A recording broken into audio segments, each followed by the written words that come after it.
ክርስቲያናዊ አስተምህሮ መሰረታዊ አስተምህሮ በምንልበት ጊዜ በውስጡ በርካታ ትምህርቶች አሉ። ዋና ዋና የምንላቸው ለምሳሌ ወደ 10 መሰረታዊ ትምህርቶች አሉ። ትምህርተ እግዚአብሔር አለ፣ ትምህርተ ክርስቶስ አለ፣ ትምህርተ መንፈስ ቅዱስ አለ፣ ትምህርተ መጽሐፍ ቅዱስ አለ፣ ትምህርተ ሰው፣ ትምህርተ ኃጢአት፣ ትምህርተ ድነት፣ ትምህርተ ቤተ ክርስቲያን፣ ትምህርተ መላእክት፣ ትምህርተ ፍጻሜ እያለን የምናያቸው እነዚህ የክርስትና እምነት መሰረታዊ የእምነታችንና የኑሯችን መሰረት የሆኑ የማንነታችን መገለጫ የሆኑ ፋውንዴሽናል ወይም መሰረታዊ ትምህርቶች መሆኑን ልብ ማለት ያሻል።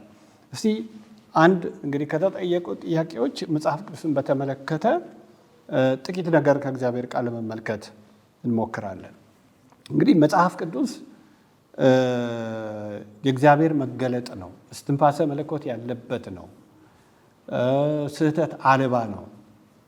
መጽሐፍ ቅዱስ ቀኖናዊ መጽሐፍ ነው ሲባል ምን ማለት ነው? የእግዚአብሔር ቃል ለእኛ ምንድን ነው የሚለውን ነገር ስለ መጽሐፍ ቅዱስ ምንድን ነው ማወቅ ያለብን መረዳት ያለብን መሰረታዊ ነገሮች ምንድን ናቸው ብለን ጥቂት ነገሮችን ለማየት እንሞክራለን። በመጀመሪያ መጽሐፍ ቅዱስ ለመጻፉ ዋናው መነሻ ምክንያት ማን ነው የሚለውን ጥያቄ መጠየቅ ያስፈልጋል። ማን ነው ደራሲው? ማን ነው ባለቤቱ?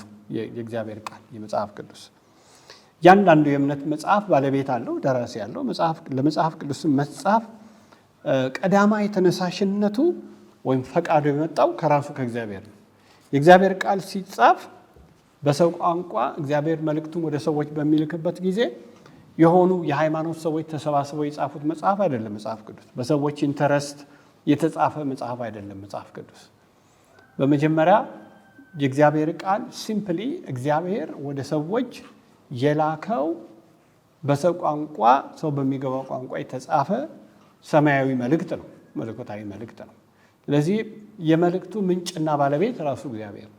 ስለዚህ ባለቤቱ እግዚአብሔር ወደ ሰዎች መልእክትን ለመላክ በቀዳማይነትና በጀማሪነት በዋናነት መጀመሪያ የእግዚአብሔር ሐሳብ ነው፣ የእሱ ፍላጎት ነው፣ መነሻው እሱ ነው፣ እግዚአብሔር ነው። ስለዚህ መጽሐፍ ቅዱስን ሰዎች የሆኑ በታሪክ ውስጥ የምናውቃቸው የተለያዩ የእምነት አባቶች ወይም የሃይማኖት ሰዎች ብለው ከኪሳቸው አውጥተው ከአእምሯቸው አፍልቀው ተመራምረው ወይ የእምነት መጽሐፍ ያስፈልጋል ብለው በተለያየ መንገድ የጻፉት መጽሐፍ አይደለም። ምክንያቱም ክርስትና ወይም መጽሐፍ ቅዱስ የእግዚአብሔር መገለጥ ስለሆነ ማለት ነው። ስለዚህ በመጽሐፍ ቅዱሳችን ላይ እንደምናየው በርካታ የመጽሐፍ ቅዱስ ክፍሎች ላይ እንደምንመለከተው መጽሐፍ ቅዱስ ለመጻፉ መሰረታዊ ምክንያቱም መነሻው ከጥንት ጀምሮ የመጀመሪያው ምክንያትና ፈቃድ የመጣው ከራሱ ከእግዚአብሔር ነው። ስለዚህ እግዚአብሔር የጠራቸውን ሰዎች ቃሉን ከሰጣቸው በኋላ እንዲጽፉ ያደርጋቸው እንደነበረ ከእግዚአብሔር ቃል መመልከት እንችላለን። ለምሳሌ ከሙሴ ከብሉይ ኪዳን እንኳን ብንነሳ ዘጸአት 24 ላይ እግዚአብሔር ለሙሴ ቃሉን ከሰጠው ከተናገረው በኋላ ጻፈው ሲለው እናያለን። በአዲስ ኪዳንም እንደምንመለከተው የእግዚአብሔር ሰዎች እንዴት እንደጻፉት መጽሐፍ ቅዱስ ሲናገር 2 ጢሞቴዎስ 3:16 ላይ በእግዚአብሔር መንፈስ ተመርተው እንደጻፉት በዚህ ክፍል ላይ እንመለከታለን። ስለዚህ የቃሉ ምንጭ የቃሉ ባለቤት እግዚአብሔር ነው። ቃሉም እንዲጻፍ መልእክቱን ወደ ሰዎች እንዲመጣ መጀመሪያ ፈቃዱም ተነሳሽነቱን መጣው ከራሱ ከእግዚአብሔር ነው።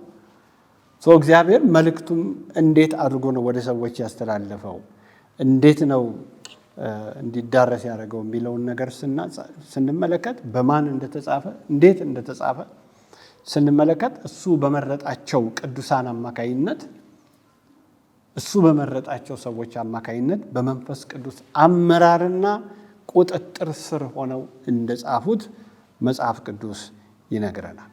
ስለዚህ ነቢያት አሉ፣ ሐዋርያት አሉ።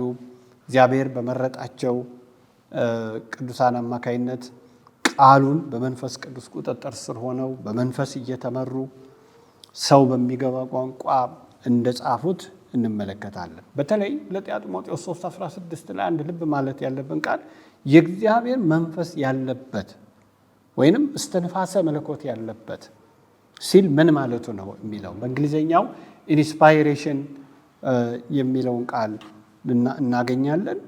ምን ማለት ነው የሚለውን ሐሳብ መመልከት እንችላለን። መጽሐፍ ቅዱስ በማንና እንዴት እንደተጻፈ ለመረዳት ቃሉ በቀጥታ ስንመለከተው መጀመሪያ በተጻፈበት በሁለተኛ ጢሞቴዎስ 3:16 ላይ የእግዚአብሔር መንፈስ ያለባቸው ወይም ያለበት መጽሐፍ በሚለውን ስንመለከት በቁሙ ቃሉ እግዚአብሔር የተነፈሰበት ማለት ነው። በሌላ አነጋገር ከእግዚአብሔር የወጣ እግዚአብሔር የተነፈሰበት ማለት ከእግዚአብሔር የወጣ ልክ በማቴዎስ 4:4 ላይ ሰው በእንጀራ ብቻ ሳይሆን ከእግዚአብሔር አፍ በወጣ ቃል ጭምር ነው የሚኖረው እንደሚለው ማለት ነው። አንድ ሰው በንግግር ሲናገር በንግግር ቃሎችን ሲያወጣ ወይም ቃላት ሲናገር እንደሚተነፍስ ሁሉ ማለት ነው።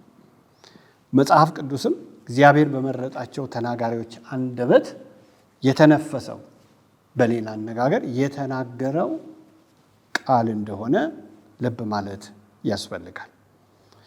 ስለዚህ በእግዚአብሔር መንፈስ በመመራት ተጻፈ ነው የሚለው ነገር አንዱ የሚያሳየን ነገር የእግዚአብሔር ሰዎች በመንፈስ ቅዱስ ቁጥጥርና መሪነት ስር ሆኖ በመንፈስ እየተነዱ እየተመሩ የተገለጠላቸውን እውነት እግዚአብሔር የገለጠላቸውን እውነት የሰጣቸውን ቃል መልእክት እንደጻፉ መመልከት ይኖርብናል። ስለዚህ እስትንፋሰ መለኮት ወይም እስትንፋሰ እግዚአብሔር ያለበት መጽሐፍ ነው ስንል በአጠቃላይ በመገለጥ የመጣውን መልእክት የጻፉበትን በመንፈስ ቅዱስ ቁጥጥር ስር ሆነው የጻፉበትን ፕሮሰስ ወይም ሂደት በሙሉ የሚያሳይ ሆኖ በጽሁፍ ያሰፈሩበትን ሂደት ሁሉ የሚያሳይ ሆኖ እናገኘዋለን።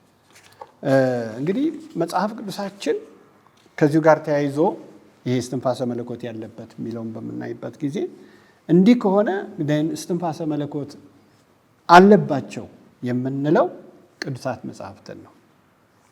የእግዚአብሔር መንፈስ ያለበት ሲባል ሰዎች በተለያየ መንገድ ሊረዱት ሊተረጉሙት እንደሚችሉ ግልጽ ነው። ግን ጢሞቴዎስ 3:16 ላይ ሐሳቡ ሳይሆን መጽሐፉ ነው የእግዚአብሔር መንፈስ ያለበት መጽሐፍ።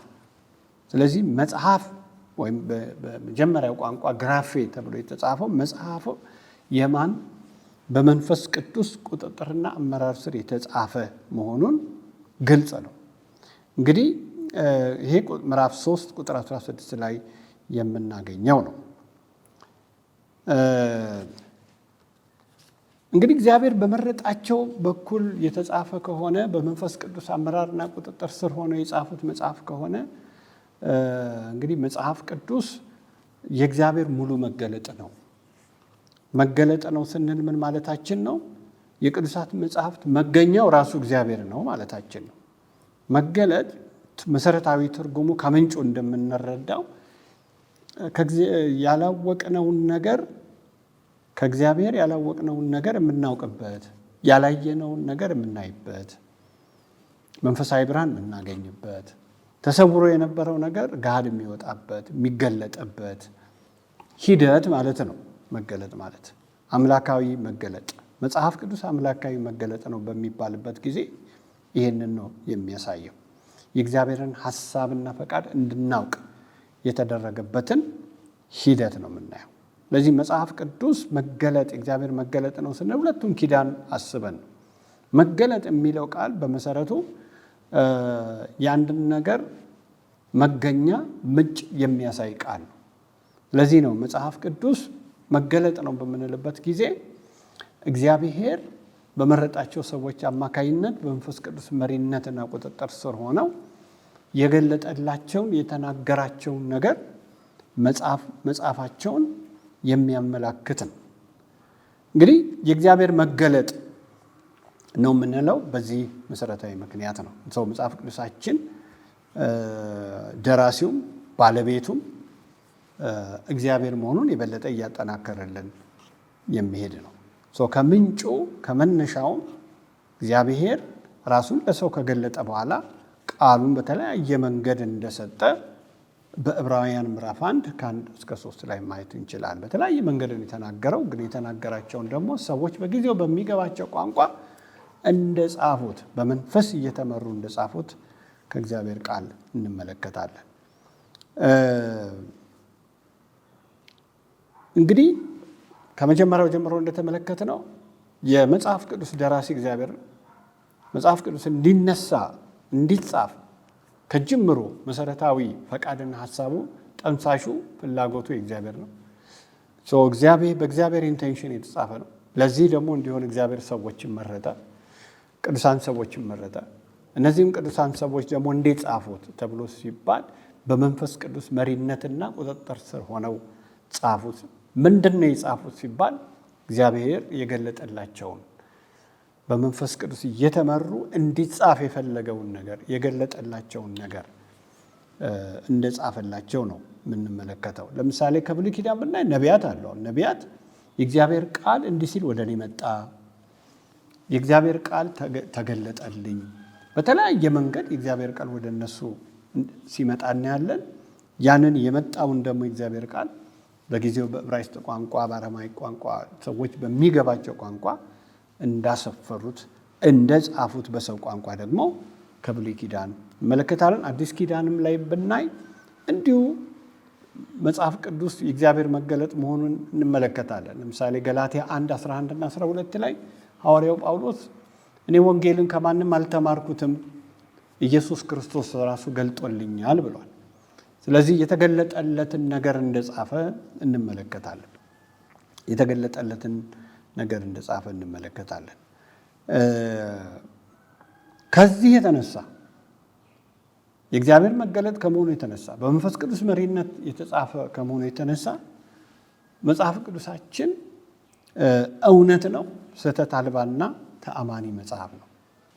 እነዚህ መጽሐፍ ቅዱስ እውነት፣ ስህተት አልባ፣ ተአማኒ መጽሐፍ ነው ስንል ልብ ልናቸው የሚገቡ መሰረታዊ ነገሮች ቢኖሩ ምንድን ነው እውነት የሚያሰኘው፣ ምንድን ነው ስህተት አልባ የሚያሰኘው፣ ተአማኒ የሚያሰኘው ብለን ስንጠይቅ አንደኛ እግዚአብሔር እውነት መሆኑ ነው። ምክንያቱም የቃሉ ባለቤት ራሱ ነው። እግዚአብሔር እውነትና ታማኝ የታመነ አምላክ ስለሆነ እግዚአብሔር የተናገረውም የሚናገረውም እውነት ነው፣ የታመነ ነው። ከእግዚአብሔር ማንነት እና ባህሪ አንጻር ስናይ የቃሉ ምንጭና ባለቤት የቃሉ ደራሲ ራሱ እግዚአብሔር ስለሆነ እግዚአብሔር እውነት ስለሆነ ቃሉም እውነት ነው። እግዚአብሔር የታመነ ስለሆነ እግዚአብሔር መልእክቱም ደግሞ የታመነ መልእክት ነው። ስለዚህ ራሱ እግዚአብሔር የእውነትና የቃሉ ባለቤት ስለሆነ የእውነት ምንጭም ስለሆነ ቃሉም ከዚህ የተነሳ እውነት ነው የሚለው መሰረታዊ ሐሳብ መረዳት ያስፈልጋል። እንዲሁም መጽሐፍ ቅዱሳችን ከተግባራዊ ጠቀሜታ አንጻርም ለሕይወት ካለው ጠቀሜታ አንጻር ሬሌቫንሲ አንጻርም ስንመለከት የቅዱሳት መጽሐፍ ትምህርት ወይም የእግዚአብሔር ቃል ትምህርት መጽሐፍ ቅዱሳችን በሚያስተምረው ነገር፣ በሚሰጠው ትእዛዝ፣ በሚሰጠው ተስፋ፣ በሚሰጠው መመሪያ ሁሉ እውነተኛ ነው። ምክንያቱም ቅዱሳንን በክርስቶስ ኢየሱስ አምነው የዳኑትን አማኞችን ክርስቲያኖችን ቤተ ክርስቲያንን ወደ እውነት የሚመራ መጽሐፍ እንጂ ወደ ስህተት የሚመራ መጽሐፍ አይደለም። በሚያስተምረው ነገር ወደ እውነት የሚመራ በሚያስተምረው ነገር እውነተኛ ተስፋን የሚሰጥ በሚያስተምረው ነገር ሰዎችን ወደ ንጽህና እግዚአብሔርን ወደ መፍራት ወደ ቅድስና ሕይወት ወደ መልካምነት የሚመራ ነው። ስለዚህ መጽሐፍ ቅዱስ ሰዎችን ወደ አመፅ፣ ወደ ኃጢአት፣ ወደ ክፋት የሚመራ መጽሐፍ አይደለም። በመልእክቱ፣ በአስተምህሮ፣ በተስፋ ሁሉ ሰዎችን ሁልጊዜ የተለወጠ ሕይወት እግዚአብሔርን የሚፈራ ሕይወት የሚያደርግ መጽሐፍ ነው። ወይም አስተምህሮ ያለው መጽሐፍ ነው። ሐዋርያው ጳውሎስ ይህንን በብዙ ክፍሎች ውስጥ ተናግሯቸዋል። በመልእክታት እንደምንመለከተው ለምሳሌ በአንደኛ ጢሞቴዎስ ምዕራፍ 6 ቁጥር 3 ላይ ስለ ሐሰተኛ አስተማሪ ገንዘብን ስለሚወዱ ሐሰተኛ አስተማሪዎች ሲናገር በአንደኛ ጢሞቴዎስ ምዕራፍ 6 ቁጥር 3 ላይ ምን አለ? ማንም ጌታችን ኢየሱስ ክርስቶስ ካስተማረው ትምህርትና እግዚአብሔርን ከመምሰል ከሚሆነው ጋር የማይስማማ ከሆነ እንዲህ አይነቱ ሰው በትዕቢት ተነፍቷል ብሎ ተናገረ። ምን ማለቱ ነው? አስተምሮችን የሚለካበት ሁለት ነገሮች እንዳሉ እናያለን እዚህ ጋር ጳውሎስ። አንደኛ ማንም ምንም ያስተምር ጌታችን ኢየሱስ ክርስቶስ ካስተማረው ትምህርት ጋር የተስማማ መሆን አለበት። የክርስትና እምነት ያስተምሮ መሰረቱም ልከኝነቱም የሚለካው የእምነቱ ጀማሪና መሰረት በሆነው በክርስቶስ ኢየሱስ ነው።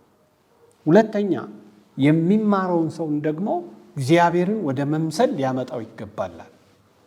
ስለዚህ ዶክትሪን አለ፣ ልምምድ አለ፣ ፕራክቲስ አለ። እነዚህ ሁለት ነገሮች አንድ ላይ የሚሄዱ ናቸው ማለት ነው። ስለዚህ ምን እያለ ነው ሐዋርያው ጳውሎስ?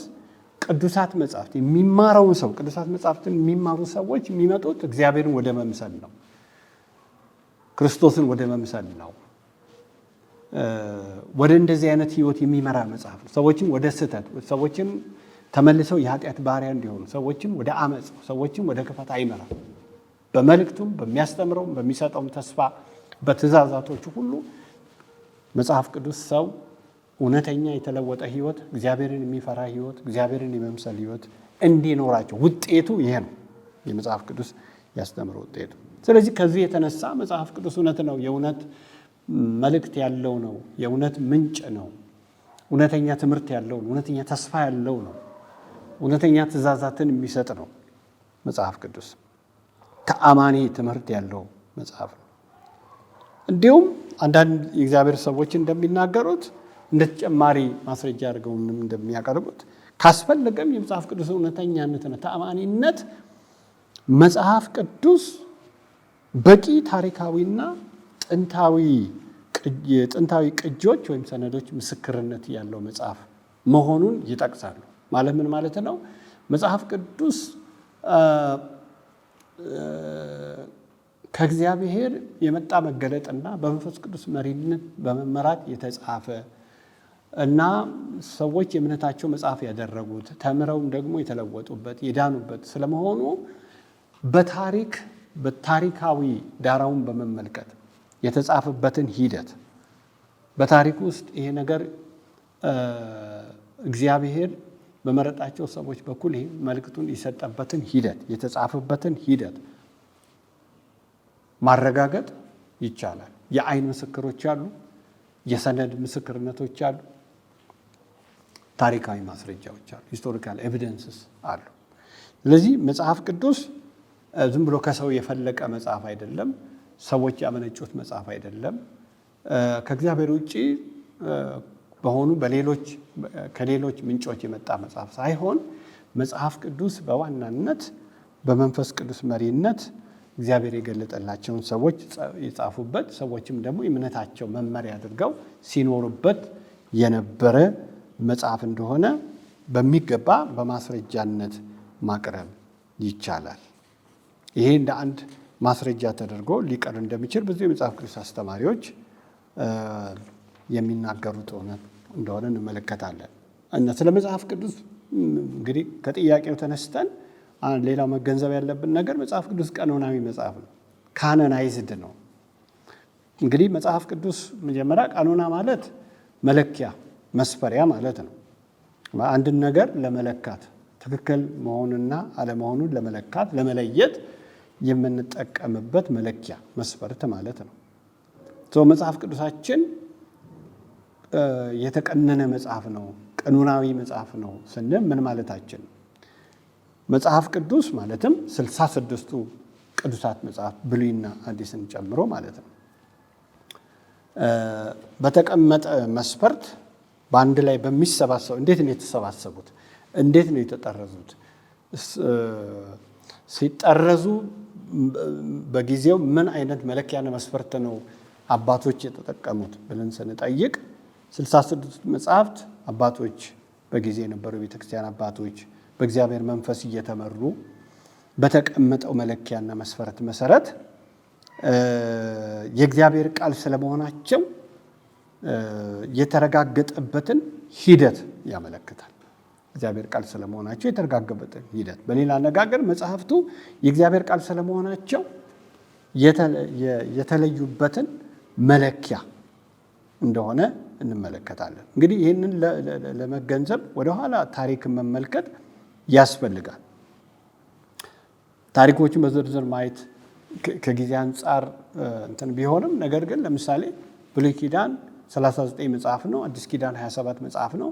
እነዚህ መጽሐፍት እንዴት ነው የተሰባሰቡት? ተሰባስበው በአንድ ላይ የተጠረዙት እንዴት፣ የተለዩት እንዴት ነው የሚለውን ስንመለከት ለምሳሌ አዲስ ኪዳን ሐዋርያት ካለፉ ከአንደኛው ክፍለ ዘመን በኋላ በሁለተኛው ክፍለ ዘመን መጨረሻ በሶስተኛው ክፍለ ዘመን መጀመሪያ ባሉት ጊዜያት ውስጥ ተሰባስበው የተጠረዙ 27 ቅዱሳት መጽሐፍት ናቸው።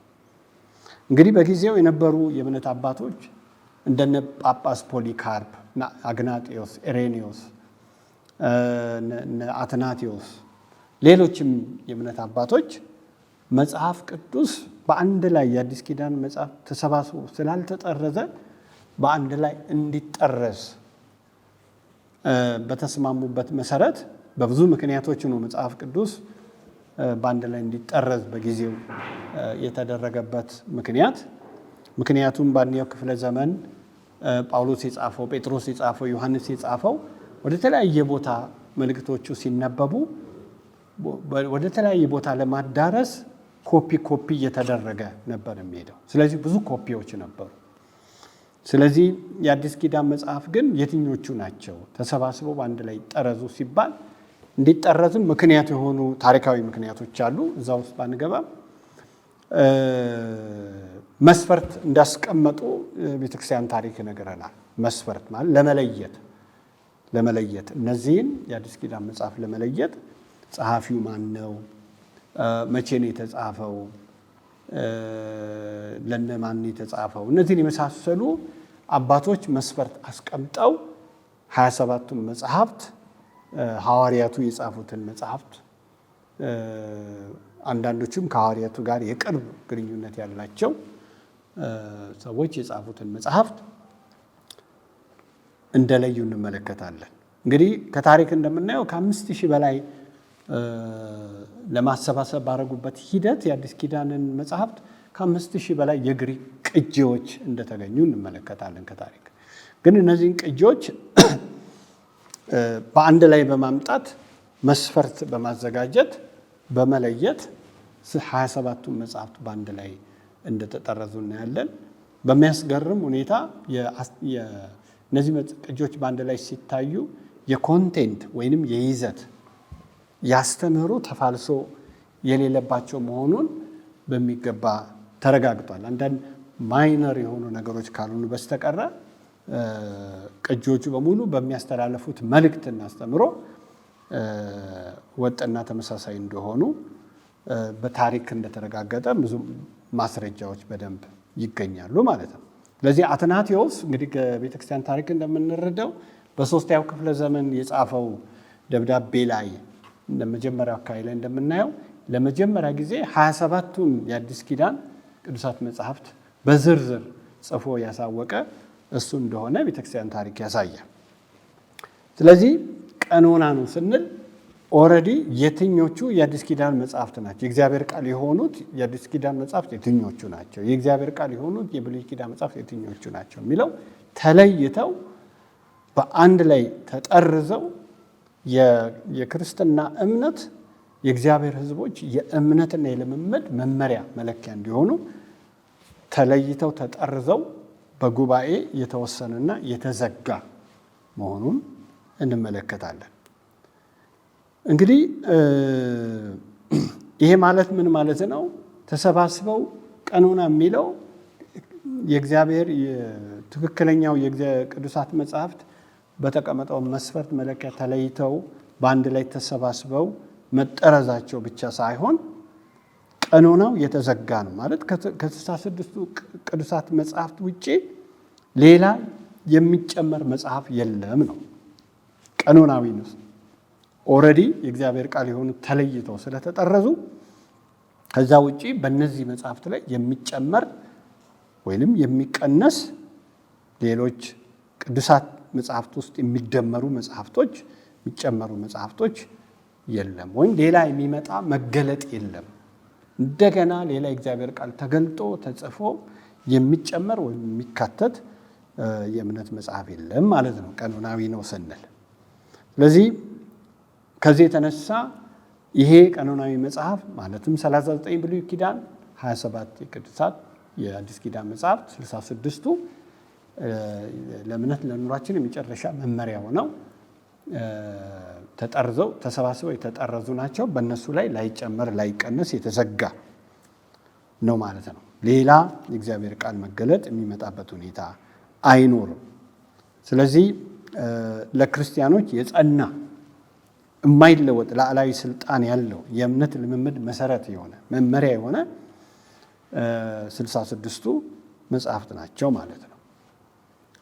ስለዚህ ቀኖናዊ ነው ስንል መጽሐፍ ቅዱሳችን በአንድ ላይ ተሰባስበው የተጠረዙበትን ሂደትና አት ዘ ሴም ታይም ደግሞ የተዘጋ መሆኑን ላይጨመርበት የተዘጋ መሆኑን ኦልሬዲ የእግዚአብሔር ቃል በመገለጥ መጥቶ ያለቀ መሆኑን የተዘጋ መሆኑን የሚያመለክት ቃል ነው ማለት ነው። እንግዲህ ከዚህ የተነሳ መጽሐፍ ቅዱስ ምን ይሆናል ማለት ነው?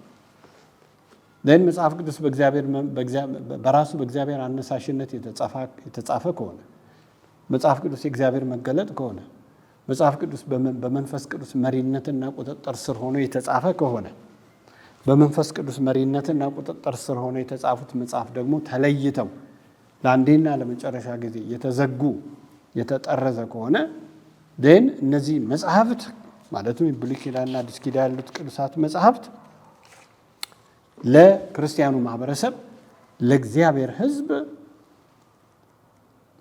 የመጨረሻ ስልጣናዊ መጽሐፍ ናቸው ማለት ነው። እንግዲህ ማለት ኦቶሪቲ ነው። ኦቶሪቲ ኦፍ ስክሪፕቸር የምንለው የመጽሐፍ ቅዱስ ስልጣናዊነት ስንል ምን ማለት ነው? ስልጣናዊነቱ የተነሳው የቃሉ ባለቤት እግዚአብሔር ስለሆነና በመንፈስ ቅዱስ መሪነትና ቁጥጥር የተጻፈ በመሆኑ መጽሐፍ ቅዱስ ስልጣናዊ መጽሐፍ ነው። ባለስልጣን ነው። እንግዲህ ባለስልጣን ነው ስንል አንድን ነገር የመምራት፣ የማዘዝ፣ የመቆጣጠር፣ የመግዛት መብት ያለው። ስለዚህ መጽሐፍ ቅዱስ ስልጣናዊ ቃል ነው ስንል በቤተ ክርስቲያን ላይ ወይም በቅዱሳን ሕይወትና አገልግሎት ላይ በቅዱሳን እምነትና ልምምድ ላይ የማዘዝ፣ የመምራት፣ የመቆጣጠር ስልጣን ያለው ነው። ገዥ ነው፣ ላዕላይ ገዥ ነው ማለታችን ነው።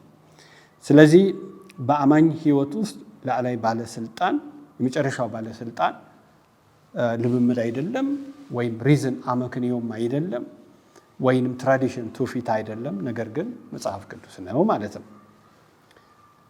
ስለዚህ የእግዚአብሔር ቃል ባለስልጣንነቱ በመገለጥና በስንፋሰ መለኮት በመጽሐፉ ላይ የተመሰረተ ነው። ስለዚህ የእግዚአብሔር ቃል በመገለጥ የመጣ እግዚአብሔር የመረጣቸው ሰዎች በመንፈስ ቅዱስ ቁጥጥር ስር ሆነው የጻፉት እስትንፋሰ መለኮት ያለበት ወይም የእግዚአብሔር መንፈስ ያለበት በመሆኑና በቀኑና የእግዚአብሔር ቃል የሆኑት ተለይተው የተጠረዘ ተመዝኖ የተጠረዘ በመሆኑ ከዚህ የተነሳ መጽሐፍ ቅዱስ በእምነት በኑሯችን ላይ የመጨረሻ ባለስልጣን ገዥ ይሆናል ማለት ነው። እናም መጽሐፍ ቅዱሳችን እንግዲህ ከዚህ ተነስቶ ለሕይወት ሁለንተና ለጠቅላላ ለክርስቲያናዊ ሕይወት በቂ የሆነ ምክር፣ ሐሳብ፣ ተስፋ፣ መመሪያ ያለው መጽሐፍ መሆኑን እስካሁን እንግዲህ ለመመልከት ሞክረናል። እንግዲህ መጽሐፍ ቅዱሳችን ጠቀሜታው ብዙ ነው። አንደኛ ድነትን ይሰጣል።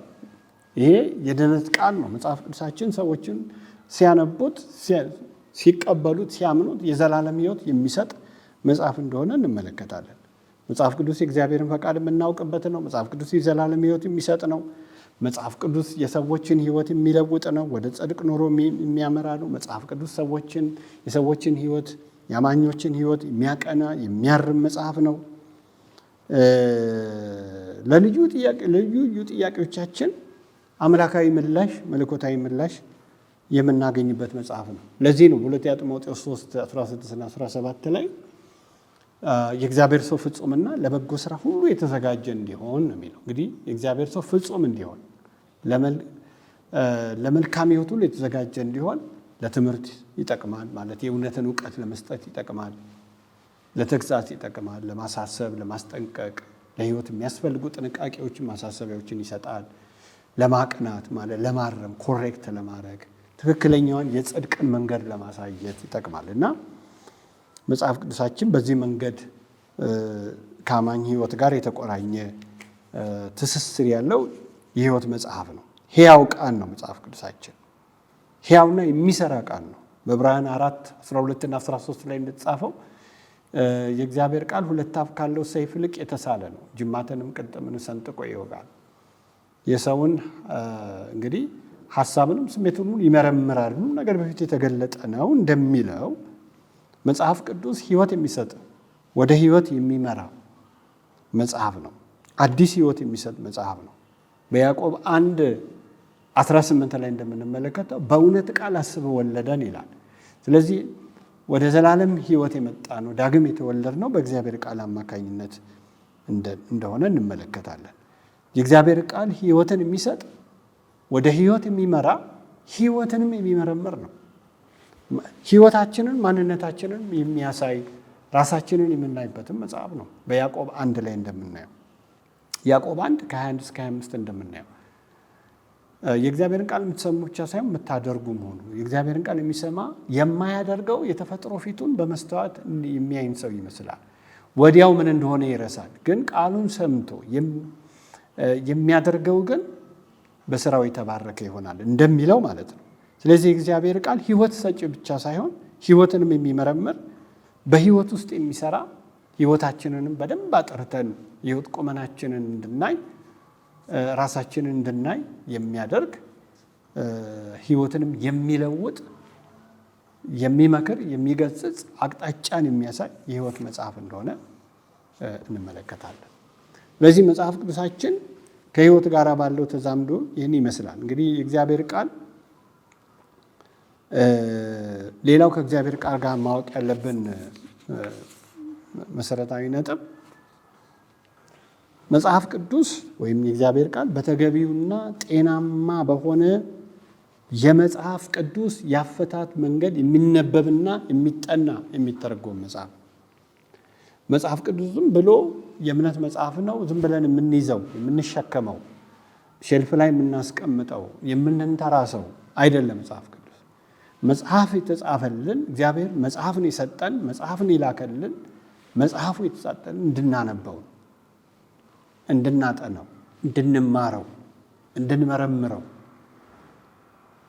ስለዚህ መጽሐፍ ቅዱሳችንን ማንበብ መጽሐፍ ቅዱሳችንን ማጥናት መጽሐፍ ቅዱሳችንን መተርጎም የአማኝ ድርሻ እንደሆነ እንመለከታለን። ይህም ከመጽሐፉ ጋር ያለንን ግንኙነት ቁርኝት የሚያሳይ ነው። እንግዲህ መጽሐፍ ስንል መጽሐፍ ቅዱስ ከመተርጎም አንጻር ስናይ መጽሐፍ ቅዱስ የሶስት ነገሮች አንድ መጽሐፍ የሶስት ነገሮች ጥንቅር ነው አለ። አንደኛ ጸሐፊ አለው። እያንዳንዱ መጽሐፍ ጸሐፊ አለው፣ የተጻፈላቸው ሰዎች የመልእክቱ ተቀባዮች አሉ፣ መልእክቱ ራሱ አለ፣ ጽሑፉ ራሱ አለ። ስለዚህ የእነዚህ ሶስት ነገሮች መስተጋብር እንደሆነ እንመለከታለን። ስለዚህ መጽሐፍ ቅዱስን በምናነብና በምናጠናበት ጊዜ በምንተረጉምበት ጊዜ መጽሐፍ ቅዱስን ለመተርጎም እነዚህ ሶስት ነገሮች ያካተተ ያተረጓጎም ሂደት መከተል አለብን። ጸሐፊውንም የተጻፈላቸውም ሰዎችም መልእክቱን ጽሑፉን እነዚህን ያገናዘበ የራሱ የመጽሐፍ ቅዱስን ባህሪ መሰረት ያደረገ ያተረጓጎም ሂደት ያነባበብ ሂደት ተከትለን በአግባቡ መተርጎም አለ። በዘፈቀደ የሚተረጎም መጽሐፍ አይደለም። በነሲብ በትርጉም የሚተረጎም መጽሐፍ አይደለም። ለራሳችን እንደሚመች አድርገን የምንተረጎመው መጽሐፍ አይደለም። በስሜት የሚተረጎም መጽሐፍ አይደለም። መጽሐፍ ቅዱስ የራሱን መሰረታዊ ባህሪ ያለው መጽሐፍ ስለሆነ እንደ ባህሪው በጥንቃቄ የሚተረጎም መጽሐፍ ነው።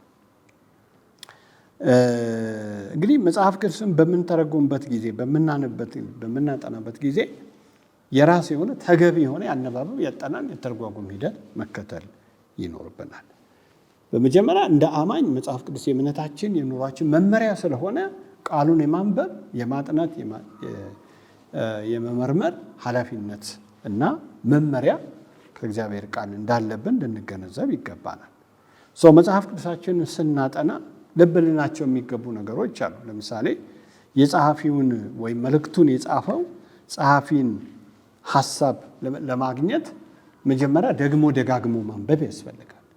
ማንበብ በጣም ወሳኝ ነው። ንባብ መጽሐፍ ቅዱስን በመረዳት በመተርጎም ሂደት ውስጥ የመጀመሪያውና ቁልፉ ሰፊውን ቦታ የሚወስድ ነገር እንደሆነ እንመለከታለን። ማንበብ ያስፈልጋል።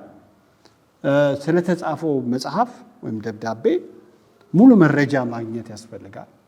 ማለትም ለማን የተጻፈው፣ እነዛ የተጻፈላቸው ሰዎች እነማን ናቸው፣ በምን ሁኔታ ውስጥ ነበሩ የሚለው ማየት፣ የተጻፈበትን ዓላማ መገንዘብ ያስፈልጋል።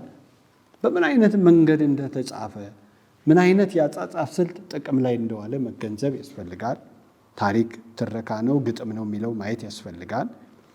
እና በዝርዝር መቼም በሰው ቋንቋ ስለሆነ የተጻፈው መጽሐፍ ቅዱስ ቋንቋ ደግሞ የራሱ ሕግና ስርዓት አለው። ስለዚህ ግራመሩን ሰዋስውን ማየት የሚጠይቁበት ሁኔታ አለ። የቃላት ጥናት ይጠይቃል። የሀሳብ ፍሰት ይጠይቃል። በመጨረሻ ከህይወት ጋር ደግሞ የሚዛመድበትን ሁኔታ ማጤን ያስፈልጋል። እንግዲህ መጽሐፍ ቅዱስን የምናጠናው ለእውቀት ብቻ አይደለም። የእግዚአብሔርን ሀሳብ ለማወቅ ወይም በመልእክት ውስጥ የተላለፈውን ትክክለኛውን መልእክት የጻፊውን ሀሳብ የተጻፈበትን ዓላማ ለማየት ብቻ ሳይሆን ማወቅ አንድ ነገር ሆኖ ግቡ ግን ቃሉን መታዘዝ ነው፣ ቃሉን መጠበቅ ኦቢዲየንስ ነው። ስለዚህ የእግዚአብሔር ቃል የህይወት መጽሐፍ ስለሆነ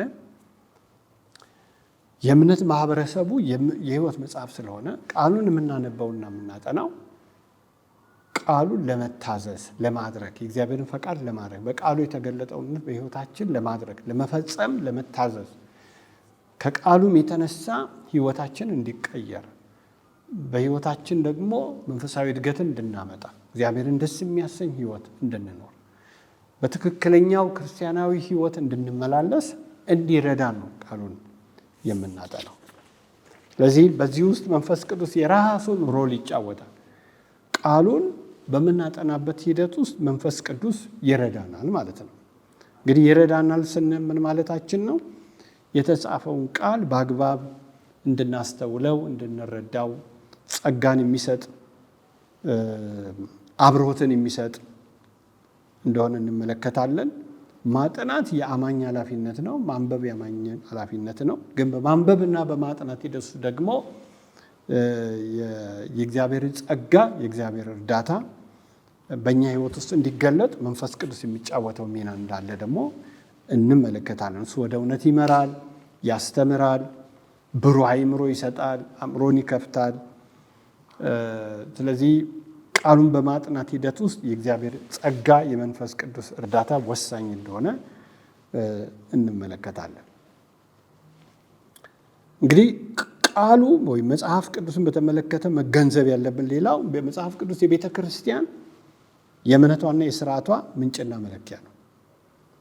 ቤተ ክርስቲያን ምንድን ነው የምታስተምረው? ትምህርቷ ምንድን ነው? ስርዓቶቿ ምንድን ናቸው? ልምዶቿ ምንድን ናቸው? መለኪያዋ ምንድን ነው? እንደ ተቋም ቤተ ክርስቲያን የቤተ ክርስቲያን እምነት፣ አስተምሮ፣ ልምዶች፣ ተልእኮ፣ ስርዓቶች ሁሉ መመሪያዎቹ የሚመነጩት ከእግዚአብሔር ቃል ነው። ስለዚህ ቤተ ክርስቲያን የቤተ ክርስቲያን የእምነት መጽሐፍ ነው መጽሐፍ ቅዱስ። የቤተ ክርስቲያን መመሪያዋ ነው መጽሐፍ ቅዱስ። የቤተ ክርስቲያን እግዚአብሔርን ፈቃድ የምታውቅበት ነው መጽሐፍ ቅዱስ። ቤተ ክርስቲያን ተልኳን የምትፈጸምበት አገልግሎቶቿን ሁሉ የምትፈጸምበት መጽሐፍ ነው። ለቤተ ክርስቲያን የሚሆኑ ልዩ ልዩ ትእዛዝና ስርዓቶችን የሰፈረበት ነው። ቤተ ክርስቲያን እንድትፈጸማቸው እግዚአብሔር ያዘዛቸው ልዩ ልዩ መመሪያዎች፣ ትምህርቶች የምናገኘው እዚህ ቃል ነው። ስለዚህ ይሄ ቃል የማያልፍ ቃል ነው። ይሄ ቃል ዘላለማዊ ቃል ነው። ይሄ ቃል ሕያው ቃል ነው። ስልጣናዊ ቃል ነው። ስለዚህ መጽሐፍ ቅዱስን በመጨረሻ ልብ ልንለው የሚገባው ነገር ምንድን ነው? 66 መጽሐፍት ነው በምንልበት ጊዜ እነዚህ ብሉይም አዲስ ኪዳንን ያላቸውን ግንኙነት ስንመለከት ብሉይና አዲስ ኪዳን በታሪክና በአስተምህሮ የተሳሰሩ መጽሐፍት ናቸው። መጽሐፍ ቅዱስ ስንል ብሉይም ብቻ አይደለም። መጽሐፍ ቅዱስ ስንል አዲስም ብቻ አይደለም። መጽሐፍ ቅዱስ ስንል እንደ አንድ መጽሐፍ ብሉይና አዲስን የምናይበት ሁኔታ ነው ያለው። ሁለቱም የተነጣጠሉ አይደሉም፣ የተያያዙ ናቸው። አዲስ ኪዳን ከብሉይ ኪዳን በታሪክም ባስተምህሮ የቀጠለ የተያያዘ የተሳሰረ መጽሐፍ ነው። የብሉይ እግዚአብሔር የአዲስ ኪዳኑም እግዚአብሔር ነው። እንግዲህ ከፍጥረት ጀምሮ ከክሪኤሽን ጀምሮ እስከ ስነ ፍጻሜ ድረስ ሁለቱም ኪዳናት ውስጥ ያለው አስተምህሮ የተሳሰረ እንደሆነ እናያለን። ፍጥረት አለ፣ ድነት አለ፣ ፍጥረት አለ፣ ውድቀት አለ፣ ድነት አለ፣ ስነ ፍጻሜ አለ። እነዚህ መሰረታዊ መሪ ሀሳቦች መጽሐፍ ቅዱስን የሚያስተሳስሩ አስተሳሰቦች እንደሆኑ እንመለከታለን። ስለዚህ ብሉይ ኪዳንና አዲስ ኪዳንን በአንድ ላይ ልናይ ይገባል። ሙሉ መገለጥ የምንለው ሁለቱ ኪዳናት በአንድ ላይ ሲመጡ ነው። የእግዚአብሔር ስም የተባረከ ይሁን። እንግዲህ መጽሐፍ ቅዱስን በተመለከተ ለተነሳው ጥያቄ መጠነኛ የሆነ ማብራሪያ ይህንን ይመስላል። በቀጣዩ ደግሞ ሌሎቹን ጥያቄ እንመለከታለን። አጭር ጸሎት አድርገን እንጨርሳለን። እግዚአብሔር አምላካችን እናመሰግናለን። ክብር ሁሉ ላንተ ይሁን። ስለተካፈልነው ነገር ተመስገን። የሰማነውን ነገር ደግሞ በአግባቡ እንድንኖርበት እንድንጠቀምበት አንተ ጸጋ እንድታበዛልን እንለምንሃለን። በጌታ በኢየሱስ ክርስቶስ ስም አሜን።